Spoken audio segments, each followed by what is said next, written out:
Hello and welcome to the Ice Guys, brought to you by the Hockey Podcast Network. This is the show that takes you into the world of the National Hockey League. Every game, every day, from a sports betting perspective. With pro handicappers Alex B. Smith and veteran sports writer Jimmy Murphy. And now, here's your host, Ian Cameron. Welcome to the Ice Guys, presented by the Hockey Podcast Network. February 11th. Ian Cameron with you. Alex B. Smith, hopefully momentarily with us. He was planning on joining the show today. We're hoping to have him along in a few minutes. Shorter show I should say today. 4 games on tap in NHL action, so we'll break those down in just a second. There is one. Now, yesterday, if you watched the show, we did a lot of news, stories at the beginning of the show. We talked coaching firings, obviously with Dave Tippett in Edmonton and Dominic Ducharme in Montreal. We talked about the Brad Marchand suspension. And I know there's a few people that have left comments on YouTube. And look, they're constructive comments. Whether they're positive or negative, we appreciate any and all feedback. I just want to point that out right away. We do. Good feedback is good. Negative feedback is good, because sometimes the negative feedback will actually be things you use to make the show better. So we appreciate what anybody says about the show, whatever comments we end up getting about the show. But someone did comment that, it took 25 minutes for us to get into the betting card yesterday. We are mostly a betting show. Everybody knows that. There's mostly an NHL betting show. I would say 90 to 95% of it is betting. It's breaking down the games each and every day from a betting perspective. But when we've got NHL news stories that are pretty significant, and they are obviously going to affect, what teams are like on the ice, which will also impact how they perform from a betting standpoint. We're going to talk about those stories, and we try to give, just general topical discussion from time to time, especially when a big time news story takes place in the National Hockey League when it allows. So definitely, we definitely are betting number one, hands down, first and foremost. There's no question about that. But we do like to talk about certain issues and events and things that are going on in the National Hockey League when they're big, events. If it's something that's a little bit more smaller scale, then we won't talk about it as much, if at all. But definitely, we've enjoyed talking a little bit about just NHL and hockey in general, because not only are we NHL bettors, we're NHL fans, we're hockey fans. We love the sport.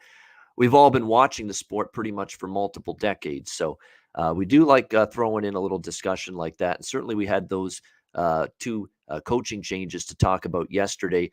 What I do want to talk about at the beginning of today's show here is the Tuukka Rask retirement, because I just haven't been able to. It's been so much going on. And, I didn't really get a chance to just say, congrats to him on a great career. Our good friend Jimmy Murphy, who was unfortunately besieged by writing duties today. That's why he's not on with us. Jimmy Murphy has covered Tuukka Rask's career throughout his entire tenure with the Boston Bruins, the only team he ever played for. And it's just unfortunate for him that, look, he got the surgery he needed last season. He was hoping, that would be a situation that would allow him to return and play at the highest level possible. He gave it a go. He gave it a shot this year. And obviously, look, he's still dealing with some pain. He obviously didn't play to the level he expects of himself and the level that, he wants for his Bruins teammates. And he said that in the statement that he made regarding his retirement. So it is what it is for Tuukka Rask. I give him credit for trying to come back. It didn't work out, but he still had a terrific career. He's taken the Bruins to 2 Stanley Cup finals during his run with Boston. And obviously, in terms of his numbers, historic, his goals against average, save percentage, and you would make a pretty strong case that who's been the best and longest in terms of longest tenured and best goalie in Bruins history, Tuukka Rask is probably that guy. I know Jerry Cheevers way back in the 70s, and the Bruins were pretty damn good back then. And of course, Don Cherry coaching them at the end of that decade. He was pretty damn good too. In terms of historical netminders for the Boston Bruins. But I think in terms of longevity, in terms of consistency, and just in terms of being, one of, I would say, the top 5 or 6 or 8 goalies in the NHL year after year for a good decade, that was Tuukka Rask. for the Boston Bruins in his career. So congrats to Tuukka Rask on a great career. It's unfortunate maybe that it was cut short, maybe a little bit sooner than he was hoping. But nevertheless, absolutely a strong career with the Bruins. Hats off to him for that. All right, let's touch on the games last night briefly that took place on Thursday. Best bet winner for me, Columbus and Buffalo, going over the total, a 4-3 Blue Jackets victory. In that game, they came back from a 3-1 deficit to get the win 4-3 in overtime. Carolina 6-0, just trampling the Boston Bruins in that game. A shorthanded Bruins team, a Boston team that, as we said, we'd like to give this team a chance to show that they're not just a one-line outfit, that they are just more than Pasternak and Bergeron and Marchand, and of course the latter two were not in the lineup last night for the Bruins. But again, they are going to, I think, just keep on struggling until they get these two guys back. And we saw that last night, and they certainly didn't catch Carolina on a night where Carolina was going to be looking past the Bruins, not after two consecutive losses in Ontario. Earlier this week after the All-Star break, losing to the Leafs and Senators in back-to-back games. So you got a really strong Carolina effort in that game. They end up getting the 6-0 shutout victory. 2 goals for Sebastian Aho in the win last night as he continues. And I said Sebastian Aho, after being a little quiet in the last 2 games, he'd probably step up, and he certainly did that for the Carolina Hurricanes last night in that 6-0 shutout. Washington 5-2 over Montreal. Marty St. Louis and his coaching debut spoiled by the Capitals. Although I will say this, Montreal just got off to a horrendous start, and they just couldn't, erase that deficit. But I thought as the game went on, they got better. I mean, the first period wasn't good. They really dominated Washington the last 2 periods. They outshot Washington 34-12 in the second and in the third period combined. Lots of chances. Samsonov was pretty strong in net. It was probably one of the better games Samsonov has had. But I like the energy from Montreal, and I like the way they responded after a rough first period. Because look, when that game was 2-0 after the first period, for a team that's struggling, that has had no confidence, that's had just this disastrous season where everything's gone wrong, it's so easy to just tap out mentally and say, that's it. We're not going to really put up much of a fight, no pushback. It's easy to fall into that mindset when you're just not playing well. But I thought the Montreal Canadiens, despite the early hole, they dug themselves. They battled valiantly. They tried to make a game of it. And in fact, they carried the play against Washington significantly in the last 2 periods. But it was not Caden Primo's night. He ended up getting pulled after the 4th goal. And Samuel Montembeault finished the game for Montreal. So 5-2 win for Washington, but a misleading final score because I thought Montreal really carried things in the last 2 periods. I think if they play the way they did, though, in the last 2 periods, I think you're going to see Montreal, start to be, I think, potentially a lot more competitive moving forward. And so we'll see how they fare in the now it's going to be interesting. And I'm actually not going to wait around to say this. I know we're going to have our big Saturday show tomorrow. And speaking of our Saturday show, it's going to be a loaded show tomorrow. We're going to have probably 4 people on the show tomorrow, potentially 5 if Andrew McInnis is joining us, and there's a potential he might as well. But it's going to be a full house tomorrow for the Saturday Ice Guys show at noon Eastern. It'll be me. It'll be Alex B. Smith. It'll be Vito, Renus Vitalin's joining us again on the show. And we're also going to have a special guest, Jake Hahn, who is a host of a show on Sirius XM NHL Network Radio. You can follow him on Twitter at jhahn4. He will be joining us tomorrow on the show as well, so as a special guest. So looking forward to that tomorrow.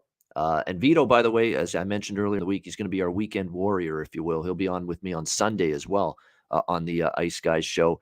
And next Thursday, by the way, we're going to have a former hockey player who's an avid bettor these days and interested in sports betting joining the show, Danny Ehrman, who is actually from living in Minnesota right now, same state as Alex B. Smith. He will be a special guest with us next Thursday at 2 p.m. Eastern on the Ice Guys show. So we've got some special guests, some new faces, some new voices. I know you guys love me. At least I hope you do. And I know you love Alex, and I know you love Jimmy, and I know you love Andrew, but we always try to get some new faces and new voices every now and then. here on the show. So we're looking forward to it over the next several days and weeks. But yeah, as far as the Saturday show goes tomorrow, it'll be a loaded one just in terms of people on the air and also the number of games, an 8-game card. But I'm not going to wait around till Saturday to say this right now. The Montreal Canadiens are going to beat the Columbus Blue Jackets tomorrow. I just got that feel. I got that feel. I like the enthusiasm and the energy they showed, and the fact that, they took a punch in the first period and they tried to punch back. And if not for just the puck not going in, it would have maybe been a better result for them last night. And now they've got a Columbus team that, look, Columbus barely beat Buffalo last night. Give them credit. I think now, plus Marty St. Louis, and I saw the videos and the pictures about an hour or so before the show started today about his team, practicing with his team for the first time, a full practice. That's probably going to help them here. I mean, if there's ever a spot that sets up just so well for Montreal, it's tomorrow. So I'm actually going to project that ahead, that I think they will beat the Jackets tomorrow in that early afternoon Saturday game tomorrow when that game takes place. And we will talk about that game in depth tomorrow on the Saturday edition of the Ice Guys. All right, the other games last night, Pittsburgh 2-0 shutout over Ottawa. Ottawa just couldn't find the back of the net. Casey DeSmith with the shutout. Things I would not have expected. That would be one of them. Casey DeSmith getting the shutout for the Pittsburgh Penguins in that game last night. Matt Murray was terrific, but unfortunately, no run support, if you will, to steal a baseball term. They got blanked by Pittsburgh 2-0. Very solid defensive effort from the Penguins. The New Jersey Devils blasting St. Louis 7-4, although really it was 5-4, and they got 2 empty net goals, so it made the final score a little bit more lopsided. And Craig Berube has a dilemma on his hands right now. He wants Jordan Binnington to be his number one goalie, but there were at least 2 of those New Jersey goals, the 5 non-empty net goals that went in last night. I would say that at least 2 of those goals he should have stopped, and he would have liked to have had the save on those 2 shots at least in that game last night for Binnington. So now the issue is you went with Binnington. First game out of the All-Star break, and we saw what happened. They lose 7-4 to New Jersey. 2 of those goals I think he should have had. Ville Husso has clearly been the superior netminder for the better part of the last month for the St. Louis Blues. Are we getting to that point now where Berube's got to let Husso run with it now, as his main guy, as his number one goalie at this point in time? That might have to be the case because, you do have a very good thing going right now in St. Louis with what you've got up front. This is about the greatest abundance of forward talent that I think I've seen the St. Louis Blues have in the last few years. And I'm talking about the team that won the Stanley Cup final as well a few years ago. I think this team is even better up front in the forward positions than they were that year when they won the Stanley Cup final. I mean, when you can throw up Braden Shen and Ryan O'Reilly and Jordan Kyrou has become an offensive dynamo now. And you go to their depth forwards, you can get scoring from them. Robert Thomas can step up any given night and score a big goal for you. They've got the offense now more than they've ever had in the last few years. You cannot have Jordan Binnington being weak in net and giving up soft goals that he shouldn't. So this is a issue that is going to have to be addressed here for Craig Berube right now. And it might be time to turn to the Finnish netminder, Ville Husso, on a more regular basis after what we saw last night. 2 great games in the late night hours. The Toronto-Calgary game was pretty crazy because, Toronto got off to a pretty solid start. They were really carrying the play against Calgary midway through the second period, and it was 1-1 at the time. But Toronto, it felt like, was going to eventually take a 2-1 lead in that game. They were having the better of the play. They were hemming Calgary in their own zone. And then all of a sudden, Calgary scores, makes it 2-1, a Noah Hannafin goal. And then the floodgates just basically opened right after that. Leafs take a penalty. Oliver Shillington with a big blast off a face-off win in the offensive zone to get a power play goal to make it 3-1 Calgary. And then, of course, Elias Lindholm just 2 minutes later on a defensive breakdown. Again, Toronto down 2. They're obviously taking more risks, taking more chances. And Elias Lindholm, the beneficiary of finishing an odd man rush opportunity for Calgary and making it 4-1 last night after 2 periods. And that was pretty much it from that point on. And the Calgary Flames with a 5-2 win, back-to-back home wins, Vegas and Toronto, against 2 very good hockey teams. Calgary's got some serious stuff going on right now. Seriously good stuff. They're playing some really good hockey, both ends of the ice. It's been a while since I've seen Johnny Gaudreau play like this. He has been, the star player that Calgary's been hoping to see this version of Johnny hockey consistently for the last 2-3 years, and we just haven't. But now we are for Calgary. He's been terrific. Mangiapane just continues to find the back of the net. And don't look now, he's finally starting to score goals in the Saddle Dome. For most of this season, his goals have been scored on the road. He's got over 20 goals. I would say, the majority of them have been on the road. I think only 3 or 4 of the goals he's scored this year have been at home. But now he is starting, to put the puck in the net on home ice. So very impressive win for Calgary last night to not only beat Toronto, beat them 5-2, because the Leafs were every bit as red hot going into that game. Just a terrific effort from Calgary. Great defensively, too. When they got that lead, they made it tough to get speed through the neutral zone for the Toronto Maple Leafs. There was very little time available to any Leaf forward to make a play with the puck. When they had the puck on their stick, anybody in a blue and white jersey last night, there was a Calgary defenseman or a Calgary forward in back check mode on their keister and making sure they don't have any space to do anything with the puck. I thought that was very impressive by Calgary. The way they've defended with lead lately, they've been very good in that regard. Look at the Vegas game. Shutting out Vegas is not easy. Holding the Toronto Maple Leafs right now to 2 goals, is not easy. It's not an easy assignment to be able to do that. And Calgary was able to. So hats off to Calgary. Very good win last night. And Colorado, proving that they are just so tough to beat at home.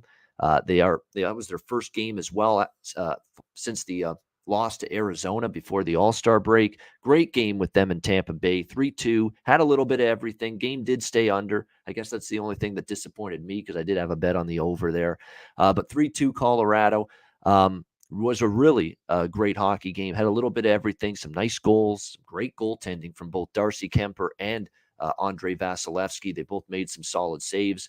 And like I said yesterday, I thought, that looked like a bit of a bargain there. Colorado barely $1.10, $1.15, on home ice for a team that was 20-4 and is now 21-4 with their record on home ice this year.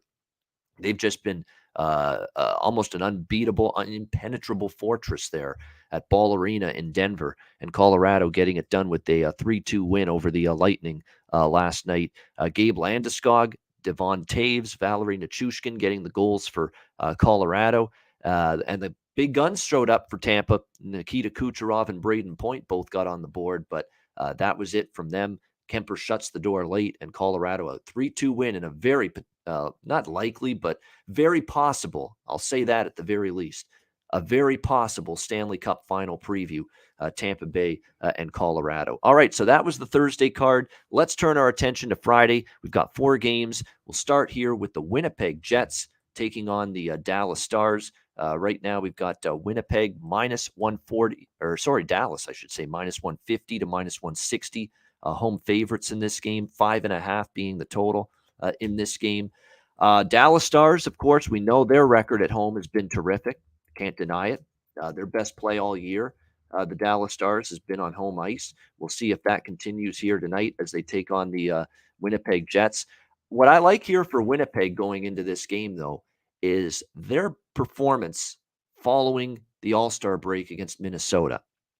I thought that was a terrific game from the Jets. Complete game. They got some offense. They got their team defense. I've not seen them play that well defensively in a while. And keep in mind, this is still a Jets team that, in terms of their blue line, still a little decimated at the back end with who they are missing. Now, they got Josh Morrissey back, which is significant because I think he's their best, most well-rounded defenseman. He's so good at both ends of the ice. Puck carrier, transitions the offense up the ice. Is steady in his own zone as well. He's got a little bit of a physical element. Doesn't mind mixing it up in front of the net either. But you're still without Logan Stanley, Nathan Beaulieu, 2 of your starting 6 defensemen.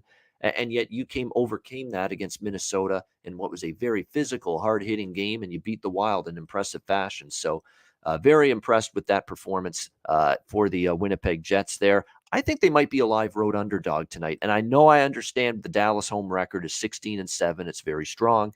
I understand that. They beat Nashville 4-3 in their first game after the All-Star break. the other night. Definitely a sign that maybe the Stars are ready to make a run themselves. But the way I see it is I've got this line closer to even money than this. I mean, we're putting Dallas out there, in this minus 150 to minus 160 price range, like they're a juggernaut, like they're a dominant hockey team. They really aren't. They find ways to get the job done. I understand that. But I think the Jets clearly might be looking like a team that obviously going into the All-Star break, it was rough. And rock bottom was losing to the Philadelphia Flyers. But they went into the All-Star break struggling. They were 1-7 in their last 8 games prior to the break. But they wiped the slate clean. They hit the reset button, and they played one of their best games in a very long time against a damn good Minnesota Wild team. I don't think we should, undervalue just how quality of a win, that was right there for the Winnipeg Jets in that game. If this loses, so be it. I do understand how good the Dallas Stars have been on home ice, no question. They've been at their absolute best at home. They've got a lot of their own forwards have really stepped up lately as well for the Dallas Stars. Roope Hintz with 11 points in the last 8 games for Dallas, which has been very impressive for them. Robertson continues to be an absolute dynamo for the Dallas Stars. Jason Robertson's been terrific, especially of late.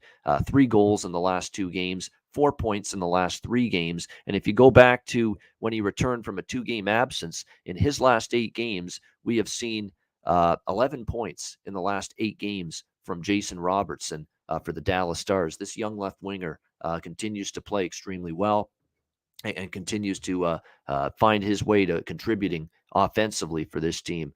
So Hintz and Robertson for sure are the standouts. If you're going to look at player props in the game for Dallas, those would be the ones you'd target here in this game. Andrew Kopp, again, we're talking about him again because, he's getting more of an elevated role currently in the lineup for Dave Lowry and this Winnipeg Jets team. He moved him up to the second line in the game against Minnesota with Kyle Connor and Cole Perfetti. And I think that's been a benefit here to Andrew Kopp. He had 5 shots on goal on that second line against Minnesota. Didn't find the back of the net, but had chances. And I cashed a winning bet with Kopp over 2.5 shots on goal in that game. And I mentioned it on the show. If you go back and watch on the show that we did on Tuesday, when we talked about that Jets Wild game, I said that Andrew Kopp over shots on goal was worth a look, and he had 5 in that game. And I think as long as he maintains this position in the lineup, second line center, he's going to get those opportunities to get those scoring chances and get those pucks toward the net. So I like that prop again tonight for Andrew Kopp over shots on goal in this game against the Dallas Stars. I think it's something you keep on going with. At this point in time, it's only minus 115 either. So I knew the books would be slow to adjust to this because, he's usually a player that slots more along the third line, not the top 6 forward group. So that's why you're going to get a little bit of a bargain when it comes to over shots on goal for Andrew Kopp. So I like that prop. I like Winnipeg here. I think this is a close game either way. And I think I'm going to try to ride a little lightning in a bottle here with Winnipeg. That was one of their best games of the year, most complete games of the year, and they didn't do it against some also-ran. They did it against the Minnesota Wild. That was impressive, in my opinion. That 2-0 victory. Scheifele got the power play goal, and then they got the empty netter. Scheifele, to me, is someone that I think is capable of stepping up here as well offensively. Connor. He had several shot chances in that game. And Pierre-Luc Dubois, the big news too, returning to the lineup tonight for the Winnipeg Jets. He's been removed from COVID protocol. He's been added to the active roster. And Pierre-Luc Dubois, PLD, will be back in the lineup tonight for the Winnipeg Jets. I like the Jets here. Nice plus price, plus 140. I don't think Dallas is dominant enough or is that much better than Winnipeg when you look at these two rosters, right, overall. Now, Winnipeg's form's not been good going into the break. It was bad, but I think I'm ready to just park that. It is what it was. It was a bad run going into the break. Bad hockey from Winnipeg. But so many of those games, they were decimated on the blue line. They had key absences. They had their best game in a while against Minnesota, and now they're going to have Dubois back tonight. And I think when you match up these two rosters, just in my opinion, Dallas is not minus 155. That's significant a favorite better than Winnipeg. when I look at these two rosters. So I like Winnipeg here, plus 135, plus 140, road underdog. And I like the over here in this game as well, 5.5. Minus 120, minus 125. I think we can get there. The Dallas Stars have suddenly become a little bit of an over team. Just the last 3 games, they've all gone over 6-1, 4-3, 4-3. The final scores. Their offense has certainly picked it up. They've scored 13 goals in the last 3 games combined. I think the Winnipeg Jets will find the back of the net here in this game. Ottinger's been a little bit more up and down. It'll be Connor Hellebuck in net for Winnipeg. They do play Nashville tomorrow night, so I was fascinated to see if Hellebuck would get the start tonight or whether they'd save him for the game in Nashville tomorrow. But it will be Hellebuck tonight, and he was terrific. That against Minnesota. Very strong game from him in net.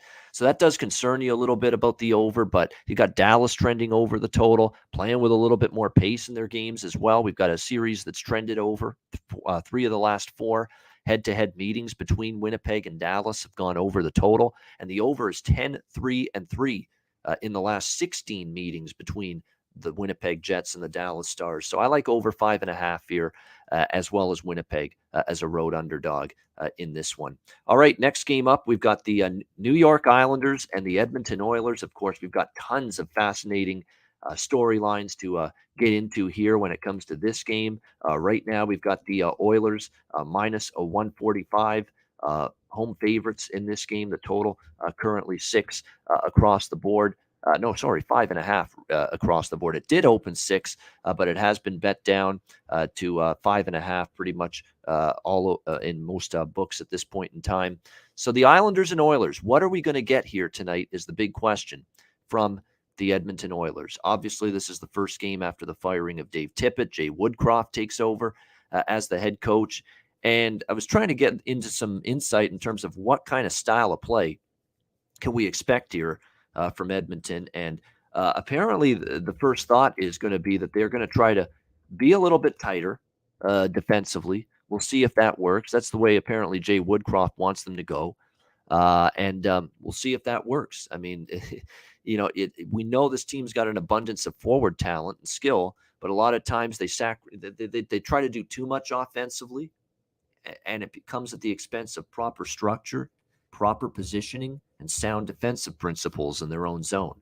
That is often where they get themselves some trouble. In some trouble, I should say, Edmonton. So it's fascinating to see how this goes. The first game with Woodcroft behind the bench. Mike Smith will be in net. So so much for Woodcroft maybe deciding to give Skinner or Koskinen a look in net. But Mike Smith will be in net here. He struggled of late. That does bother me here, that he's just struggled so much. 3.82 goals against average, 890 save percentage. But I'm going to say this again about the New York Islanders had one of their better games, when going into this game. They played very well against Vancouver. And look, they finally found some offense. But I don't know how many watched that Islanders-Canucks game. If you see that first period scoring barrage that they had against Vancouver, pucks off skates, deflections, a lot of good fortune for multiple New York Islanders goals in that first period against Vancouver. It's not like they were these beautiful passing plays and these terrific playmaking and finish around the net. They had a couple of really fortuitous, deflection goals, some breaks go their way, and then allowed the floodgates to open in that game. Now, granted, they'll take the goals any way they can get them, this Islanders team, because they haven't scored many for a very long time. But to get 6 in that game, no matter how they come, they'll take it. 6-3 win over Vancouver. To be honest with you, they got outplayed the later that game went. And Ilya Sorokin had one of his better games in net for the New York Islanders. We'll see if he's back in net tonight. They're projecting him to be the starter, but not confirmed yet. It is worth noting the Islanders, this is the first of a back-to-back. They're in Calgary on Saturday night. So there is a potential that maybe we see Semyon Varlamov here in this game tonight. I'm doing something. The little voice inside my head says, don't do this. Don't lay a price with Edmonton. But I'm actually going to do that tonight with Edmonton here, minus 140. It's not like the Islanders are world beaters right now. Okay, they finally beat Vancouver. They found their way to scoring some offense. But like I say, a lot of lucky bounces for several of those goals. Let's not forget there's a team that got blanked by Seattle at home. It's a team that's lost to every decent hockey team for the most part they've faced. Minnesota, they didn't win. They lost to the Kings, lost to Toronto. They haven't beaten many, upper echelon teams. So for me, I'm going to take a chance with Edmonton. You're going to get it. You should get energy. You should get, that sense of urgency ramped up significantly in this game from the Edmonton Oilers tonight. And to me, the Islanders just took advantage of a lot of puck luck early in the game. They got a big lead because of it. Halak was on a long layoff, and that's not usually good for an older goalie either. A lot of things went the Islanders' way. It's not like they played a phenomenal hockey game. They played a better game, but they're going to have to play better than that against what I expect to be a desperate Edmonton team this is when it's got to happen for them. And Holland said it in the press conference. We're just hoping that this shakes us up. We go on a run from this going into this game. So it'll be interesting to see. I expect the energy to be there. And actually, I might split this up a little bit with Edmonton first period as well as the money line. Edmonton money line is minus 140 to minus 145. You can get plus 160 with the Edmonton Oilers minus a half in the first period on the puck line. I think I'm going to split it up between those two. Oilers minus a half plus 160 in the first period, and also Edmonton minus 140, minus 145 in that range for the full game. I think they'll win tonight. I really expect better from the Edmonton Oilers in this game tonight. And again, the new coach angle is part of it. That is true, but part of me still thinks I like the Oilers roster at the moment a little bit more than the Islanders roster. A team that just, I cannot count on them night in and night out to be, that team that I can count on to score goals. That always concerns me here in this one. And that's why for Mike Smith, you've got a puncher's chance tonight, maybe to finally step up and have a better performance in net. You're not playing Calgary. You're not playing Vegas. You're not playing Colorado.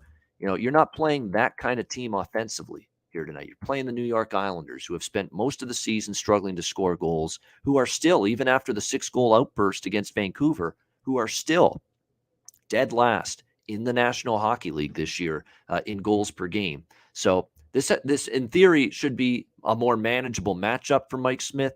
You just got to say your prayers and hope that, no more soft goals, no more weak ones here if you're Mike Smith tonight. And I expect the team to rally around this situation, be a little bit better, sturdy defensively. Don't let Mike Smith have to make all these saves and face all these grade A scoring chances. I do think you'll see Edmonton bear down and do a better job preventing those from happening. So I like Edmonton here, and I'll split it up with the Oilers on the puck line in the first period, minus a half, plus 160, and also Edmonton minus 140 on the full game money line. All right, next up, Tampa Bay Lightning, Arizona Coyotes. We've got Tampa Bay minus 300 to minus 310. Road favorites here, 6 the total in this game. I was probably going to line up maybe Arizona plus a puck and a half if Tampa Bay had won last night, but because they lost, maybe there's no looking past Arizona if you're this Tampa team. It's a back-to-back, but who cares? Like I said, it's first 2 games after the All-Star break for the Lightning. I don't think fatigue or being tired is a valid enough reason to fade a team or be concerned with the team when you're just coming off an All-Star break. So Tampa Bay should still be full of energy here. And then, by the way, their back-to-back record this year is 4-0-1. 4-1 on a back-to-back. It's also worth noting it's 5-0 to the over for Tampa Bay in terms of full game totals on the second night of a back-to-back. I like Tampa team total over 3.5 here. That's what I'm going to go with. I want to take Arizona out of the equation here and don't necessarily want to ask for them, to score goals for me. It will be Karel Vejmelka in net tonight for the Coyotes. Played very well, actually, against Seattle a couple of nights ago. But how many times do we need to see Vejmelka to figure out that, consistency has totally been his downfall this year? So many times when he has that game where he just gives up a goal, just gives up 2 goals, he's going to give up 5 or 6 the next time out. He's got a very, very strong pattern of being one of those goalies. So we'll have to see with Vejmelka here in this one how he plays, but he's getting a Tampa team that's off that 3-2 loss to Colorado last night. Brian Elliott should be in net for Tampa Bay. I would expect it because of the fact, although I don't want to say for sure about that just yet. And Tampa Bay has not confirmed Brian Elliott in net. It's worth noting This team has had a boatload of time off. They had the All-Star break, and then they didn't play their first game until after the break, until last night, which was Thursday.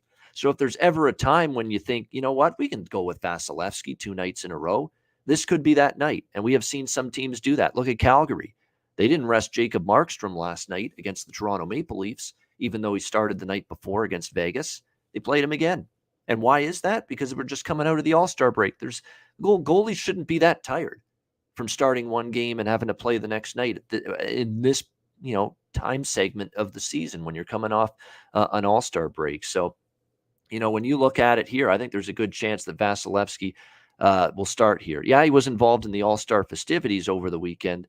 I get that. But when you look at it, he still should be pretty fresh here. He hasn't played in game action since that Saturday game, went till Thursday, and then ended up, having that time off. So Saturday to Thursday, when he participated in the All-Star game, if John Cooper decides to come back to him tonight, it wouldn't shock me one bit. But it could be Elliott. We'll have to wait and see. It hasn't been confirmed either way. So rather than guessing, who's in net for Tampa and whether Arizona can find the back of the net, focus in, for me at least, more on Tampa Bay. I think being able to score 4 in this one against the Arizona Coyotes. And also, it's worth noting, you look at Arizona, their recent games, they've given up 4 to Calgary. They gave up 5 to Vancouver in their first game after the All-Star break. So they've had some games where they've had some ugly numbers put up against them. Islanders even scored 4 against them. Rangers put up a 7 spot. Pittsburgh scored 6 against Arizona. And this is all in the last 10 games. So I think there's a good chance here we see over 3.5 goals for Tampa Bay, the team total. That's the way I'm going to go in this one. And yes, great point in the chat. They're off until Tuesday. This Tampa Bay Lightning team, they're in New Jersey on Tuesday night. So there's a little bit of a break for them after this game. Even more reason that maybe you can go back to Vasilevsky here tonight. He did face a lot of shots last night. That is true. But this could go either way for me, Vasilevsky or Elliott. But that's exactly why I'm playing the team total. Team total means I don't have to worry about what the situation is with the net minding for Tampa or worrying about how they play defensively. This is me focusing in on, I think this team's good enough to score 4 goals here against an inconsistent goaltending that Arizona has, and specifically Vejmelka, and a team that I think struggles to defend the better teams offensively. So Tampa Bay, team total over 3.5 for me in this one. All right, before we get to our last game on this Friday card, thanks, by the way, to everyone that joined us live every day on YouTube. Hit the like button. Definitely appreciate that. A reminder that we've got Super Bowl 56 this Sunday. It is the big one, the LA Rams and the Cincinnati Bengals for supremacy in the National Football League. The big moment is here, and in honor of the big game, DraftKings Sportsbook, an official sports betting partner of Super Bowl 56, is giving new customers 56-1 odds on either team. Bet just $5 and get $280 in free bets if your team wins. DraftKings Sportsbook is now live in New York, meaning you can bet from almost a third of the country. If DraftKings Sportsbook isn't available in your state yet, you can play DraftKings Daily Fantasy Football Contest for Super Bowl 56. New customers can get a free shot at a $1 million top prize with their first deposit. Download the DraftKings Sportsbook app, use promo code THPN, and get 56-1 odds on either team. Bet just $5 and get $280 in free bets if your team wins. That's promo code THPN at DraftKings Sportsbook, an official sports betting partner of Super Bowl 56. Must be 21 years of age or older. Minimum age and location requirements vary by jurisdiction. See DraftKings.com/sportsbook for full list of requirements and state-specific responsible gaming resources. Void where prohibited. Gambling problem? Call 1-800-GAMBLER. Download the DraftKings Sportsbook app, sign up for an account, and use the promo code THPN. All right, last game here on the slate. Seattle and Anaheim. We've got Anaheim minus 160, home favorites here in this game, 5.5 the total between these two. This is a fascinating one because we've got Seattle and Seattle. You talk about rested. My gosh, a week and a half. Obviously not for Trevor Zegras. He participated in the All-Star weekend. So did John Gibson for the Ducks. But still, I mean, participate. It's not like they're working their fingers to the bone or anything. It's an enjoyable experience. It's not taxing to participate in All-Star weekend necessarily. So they've been off since January 31st. It's been a long time Long time since we've seen the Anaheim Ducks on the ice. I have no idea if that's a good thing or a bad thing because, St. Louis last night, they've been off for a while and, they kind of not great in terms of their performance. St. Louis last night, a little sloppy with their play, and that definitely concerns you. Whereas Seattle at least has played a game, and they didn't play well. They had lost 5-2 to the Arizona Coyotes at home, kind of thinking that, and that's one of the regrets I have. I said on the show earlier this week when we talked that Seattle Arizona game that how could you lay minus 215 with Seattle in that game? How could you do it? I know Arizona's not good, one of the worst teams in the NHL, but my goodness, I mean, minus 215 with Seattle. And sure enough, Arizona, if you had the guts to take them, they were getting plus 200 in that game. They got the 5-2 win over the Seattle Kraken in that game. So the Kraken looking to bounce back here in this game.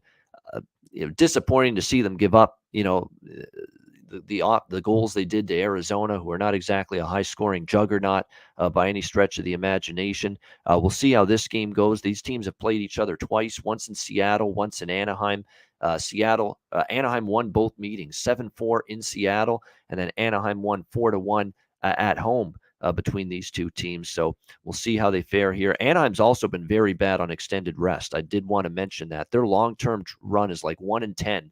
The Anaheim Ducks on extended rest, 1-4 this season, 5 unders with the extended rest as well for Anaheim going into this game. This is just a tough game all around. I'm not going to lay minus 160 for an Anaheim team that hasn't played in 2 weeks. Seattle, I don't trust because I still think Anaheim's the better of these two teams. It's an easy pass for me. I kind of wanted to take the over here because I worry about maybe a little sloppy game defensively from Anaheim, which could open up the floodgates just a little bit.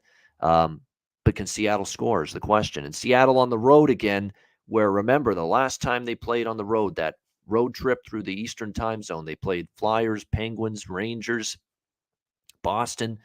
They played all of those teams on that road trip, and they wanted to dumb the game down, tight checking, low scoring, stay in the game. And now they're on the road again. Chances are they play that way again. So that pulled me off the over.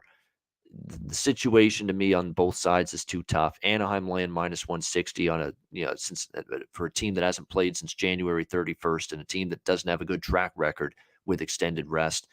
And also, and then on the flip side, Seattle, I don't trust them because I don't think they're better than Anaheim. I think Anaheim's better than them. So this ended up being a pass. So that was basically me explaining verbally my brain trying to work and function when handicapping that game. I just ended up off the game. If I had to, I'd lean Anaheim maybe in regulation. If I had to, I'd lean to the over. But I'm not going to get involved in that game. By the way, Sonny Milano looks like he's still going to be out, and Josh Manson as well. They were hoping the Ducks to get both of those guys back after the All-Star break. Looks like they'll at least miss this game. Schwartz and Tanev remain out for the Seattle Kraken, and Carson Soucy questionable on the blue line for them tonight as well. All right, there you go. That's the Friday NHL card. We hope you enjoyed it. I didn't put up the graphic for the Seattle and Anaheim game. My bad. Actually, I didn't create the graphic for that. So that tells you how much enthusiasm I had about that game. That's why I passed on it. Didn't have a strong opinion on that Seattle and Anaheim game. But great stuff. Thanks to everyone for joining us live on YouTube. Hit the like button on the way out. A reminder, we got a big Saturday show tomorrow, noon Eastern. It'll be me. Hopefully, Alex B. Smith. Obviously, something came up for Alex today. But Alex is expected to join us tomorrow. We hope, we think. And we're also going to have Vito, Rinus Vitalins from Latvia, back on the show tomorrow, as well as our special guest, Jake Hahn, host of The Point on Sirius XM NHL Network Radio, joining us tomorrow on the Saturday show. So looking forward to that. Best bets now to wrap up the Friday show. Best bet for me on this card, I'm going to do it. I'm going to trust the Edmonton Oilers in their first game after the coaching change. Edmonton minus 140 against the New York Islanders. Come on, Mike Smith. Show up for a change. I mean, you're playing a team that can't be trusted offensively game in and game out. I expect the Oilers to play better in front of them. I expect the energy to be there for the new coach, Jay Woodcroft, as it is for most teams in the first game after a coaching change. And look, it's now or never for the Edmonton Oilers. If they want to get back, make a push for that wild card spot in the Western Conference. They got to start putting wins on the board, especially when you're at home and you're facing a team that's been maddeningly inconsistent and untrustworthy here. So Edmonton minus 140 against the New York Islanders. We're taking them. The spot couldn't be better. Win or lose, this is a Oilers spot, I think, to step up against a team that's beatable right now. We'll see if they get the job done. Edmonton minus 140 against the New York Islanders for my best bet. And best bets have been good the last few days, so we'll see if we can keep it going here tonight. Great stuff. Thanks to everyone for joining us. We appreciate it. A reminder, the Ice Guys is live 7 days a week, Monday to Friday, 2 p.m. Eastern, Saturday and Sunday, noon Eastern. If you can't watch the show live, download the Ice Guys podcast in audio form on all major podcast platforms: Google Podcasts, Apple Podcasts, Spotify, Stitcher, and iHeartRadio. Download the Ice Guys podcast when you can't watch the show live. I'm Ian Cameron. Have a great Friday night. Enjoy the games and good luck. And we will talk to you again tomorrow on Saturday for a massive edition of the Ice Guys presented by the Hockey Podcast Network.